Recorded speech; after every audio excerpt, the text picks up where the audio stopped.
أعوذ بالله من الشيطان الرجيم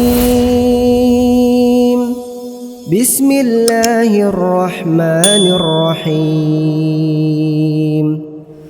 Salah satu tawanan dari kaum musyrikin adalah paman Nabi SAW, Abbas bin Abdul Muttalib. Abbas bin Abdul Muttalib. Ini pernah kita ceritakan kisah sebelumnya ya. Kalau masih ingat ada seorang sahabat namanya Huzaifah bin Yaman yang kata Nabi SAW, kalau kalian bertemu dengan Abbas bin Abdul Muttalib jangan bunuh. Muslimin tidak boleh bunuh. Apa kata Huzaifah? Huzaifah ini kebetulan ada kerabatnya dibunuh oleh orang Quraisy. Dia bilang, demi Allah, kerabat-kerabat kami dibunuh oleh orang-orang Quraisy, lalu kami bertemu dengan Abbas, kami enggak membunuhnya, maka saya akan penggal lehernya kalau saya temui. Nabi SAW waktu dengar, Nabi mengatakan, hai Umar, ada Umar sebelahnya, ya.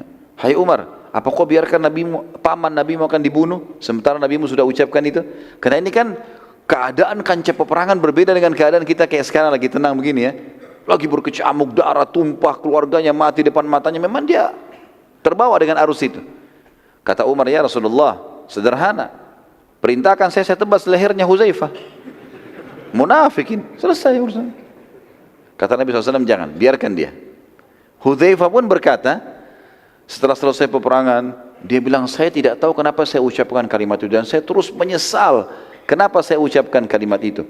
Dan saya merasa ini harus dibalas dengan ibadah yang sangat besar, mati syahid di jalan Allah. Seperti itulah kurang lebih. Dia merasa menyesal.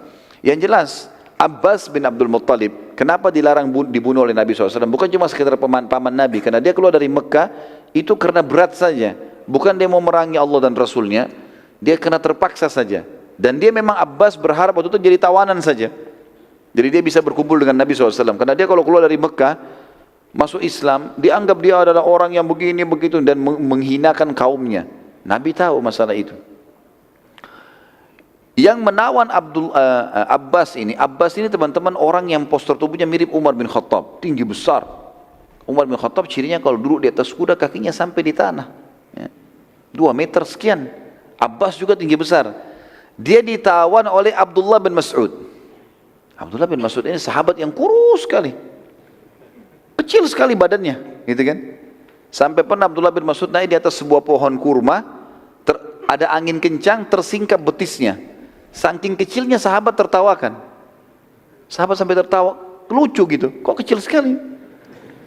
Maka kata Nabi SAW, apakah kalian menertawakan dua kecilnya betisnya Ibnu Mas'ud, demi zat yang jiwa Muhammad dalam genggamannya, 2 betis yang Ibnu Mas'ud itu lebih berat daripada gunung Uhud di timbangan amal.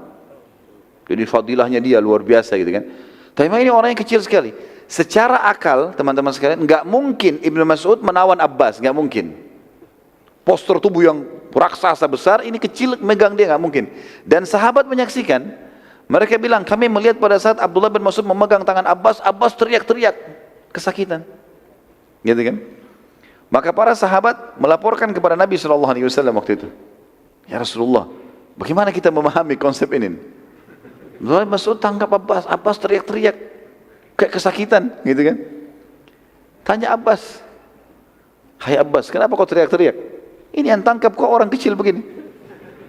Dia bilang, demi Allah, tangan saya seperti mau patah. Gitu kan. Padahal Ibnu Mas'ud cuma pegang biasa, tangannya Ibnu Mas'ud kecil. 2 tangan Ibnu Mas'ud bisa memegang 1 tangan Abbas. Kesakitan. Lalu kata Nabi SAW kepada Ibnu Mas'ud, hai Ibnu Mas'ud, hati-hati. Jangan sampai kau berpikir bahwasanya kau yang menangkapnya. Itu adalah perannya para malaikat. Jadi malaikat yang menangkap itu, yang membuat dia kesakitan malaikat. Tapi kesannya kau yang menangkap.